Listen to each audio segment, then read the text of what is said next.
Merhaba arkadaşlar. Bugün 3. bölümün son dersine yetiştik. O da eşitsizliklerde çok aşamalı çözüm.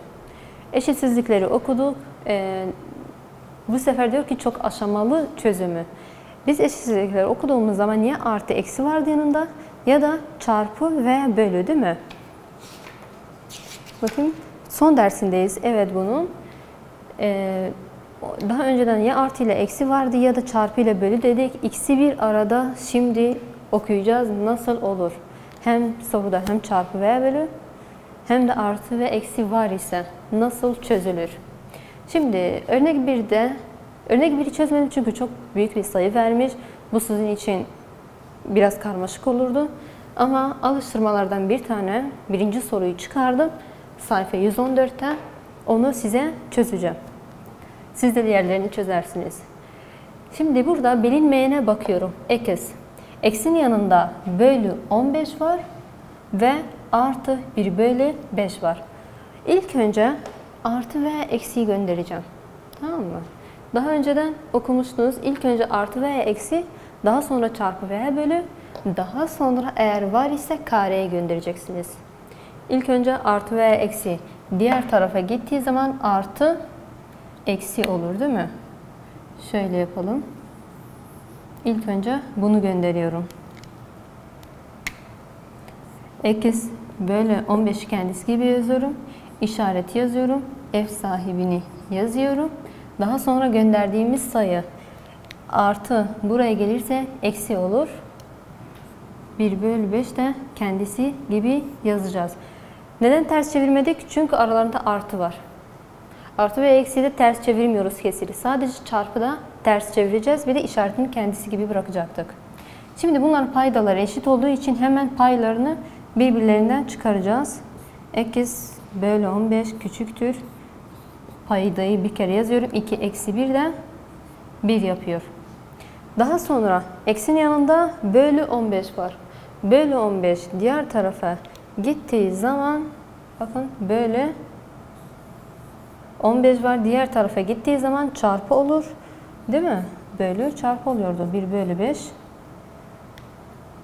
çarpı 5 olacak. Bunu da sizin için böyle yapayım, anlayasınız. Biliyorsunuz bunun altında 1 var.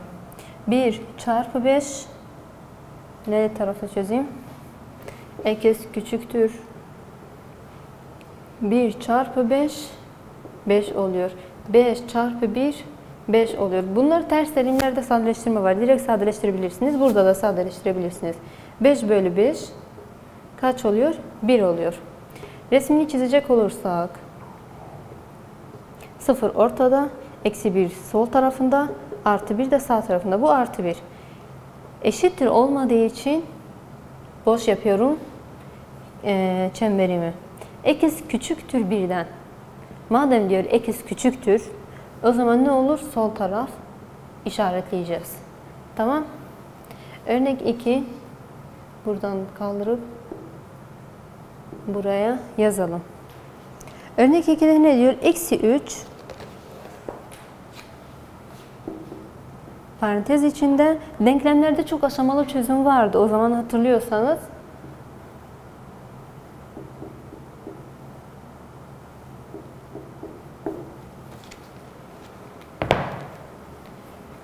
çok aşamalı çözüm var demiştim. Eğer parantez dışında bir sayı ve bir parantez var ise ya bu sayıyı komple parantez içine çarpacaksınız ya da bunu buradan kaldırıp diğer tarafa gönderip bölü işaretini yapacaksınız, değil mi? Ve bu sizin için hangisi yararlıysa onu yapın demiştim. İkisi de doğru.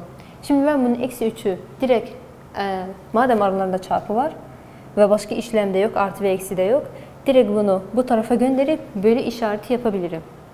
Ama 3'ü ben buraya getirirsem 5 ile bölünebilir mi? Bölünmüyor. Ne yapacağım o zaman? Parantez içine çarpacağım. Belki daha kolay olur o zaman benim için. Kesir de olmamış olur. Bu tarafa giderse kesir olur. Eksi 3'ü çarpı parantez içine yapacağım. Eksi 3 çarpı 2 ekes. Eksi 6 ekes. Eksiyi unutmayın.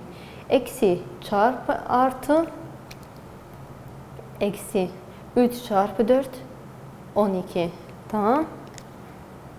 İşareti yapıyorum, 5'i yapıyorum. Eksiyi lütfen unutmayın. Geçen sene sınavlarda çok böyle yanlış yapıyordunuz. Eksi çarpı artı eksi yapıyor, 3 çarpı 4 12 yapıyor.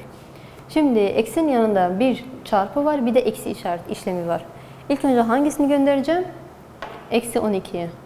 Diğer tarafa göndereceğiz. Çünkü demiştik ilk önce artılar ve eksiler. Eksi 12 buraya gelirse artı 12 olur. Bunu çözüyorum. Eksi 6 yazıyorum maviyle çünkü bunun sırası geliyor. 5 ile 12'yi toplayacağız. 17 yapıyor. Şimdi eksinin yanında çarpı eksi 6 var. Çarpı eksi 6'da diğer tarafa göndereceğim. Madem çarpı ve 6'nın yanında eksi var. Eksi diğer tarafa gittiği zaman ne olur? İşaret değişmez. Kendisiyle götürür ama sembol değişir. Eksi yazıyorum. Sembol ne olur dedik? Değişir. 17'yi yazıyorum. Çarpı bu tarafa gelirse ne olur? Bölü. Eksi 6'yı da bu tarafa göndermiş olduk. Yani eksiyi kendisiyle götürdüğü için sembol değişti. Aralarında çarpı işareti olduğu için bölü oldu. Sembol neden değişti? Çünkü eksiyi kendisiyle götürdü. Bak burada değişmedi. Burada işlemimiz eksiydi. Eksi ve artı da değişmiyor. Sadece çarpı veya bölüde diğer tarafa gittiği zaman eksiyi de kendisiyle götürdüğü zaman değişiyor. 17 ile 6 bölünmez. Bu şekilde bırakabilirim. Fotoğrafını da çizmiş o. Biz de çizelim. Çizmek için ne yapmamız gerekiyor? Ondalığa çevirmemiz gerekiyor. 17 bölü 6. Kaç oluyor? 3 değil mi? 3 çarpı 6. 3 olmaz ya. 2. 2 çarpı 6. 12. Elde var 5. Buraya 0 eklediğim zaman buraya virgül eklemem lazım. 50 bölü 6 da 8 yapıyor. 8 çarpı 6. 48 yapar. 2 kalır. Bu böyle devam eder ama benim için sadece virgülden sonra bir sayı yeterli. X küçüktür veya eşittir eksi 2,8'den. Resmini çizeceksek 0, eksi 1, eksi 2 ve eksi 3. Bu da aslında artı 1. Ne diyor? Eksi 2. Eksi 2 burası. 0,8. 1, 2, 3, 4, 5, 6, 7, 8. Burası oluyor. Bir de eşittir olduğu için ne yapacağız? Yuvarlağını yani çemberini koyulaştıracağız. X küçüktür eksi 2'den. Küçüktür sol taraf oluyor değil mi? Resmi de şu şekilde yapıyoruz. Şimdi neye geçiyoruz? B'ye geçiyoruz. B'deki soruya. Burada yer olur mu? Olur umarım. Bu A'ydı. B'de de aynı bunun gibi evet bir parantezimiz var.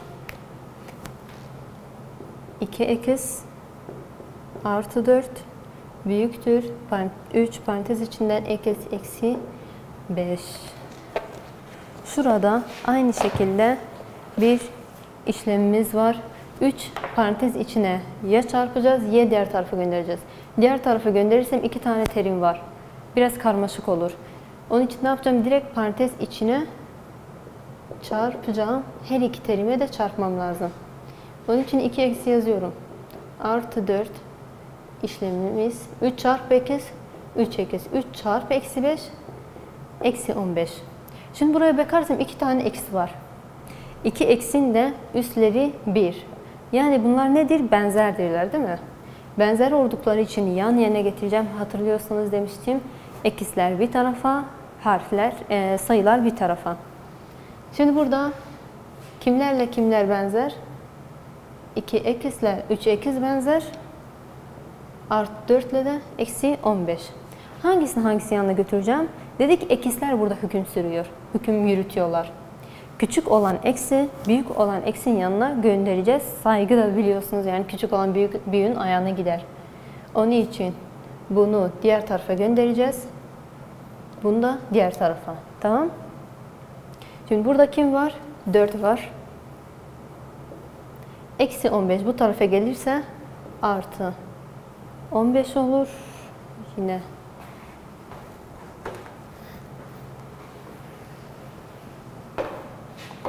artı 15 dedik olur. Sembolümüz yazıyoruz. Bu tarafta kim var? 3 ekiz artı 2 ekiz buraya gelirse eksi 2 eksi olur. Tamam mı? Sembolleri karıştırmayın, işaretleri karıştırmayın.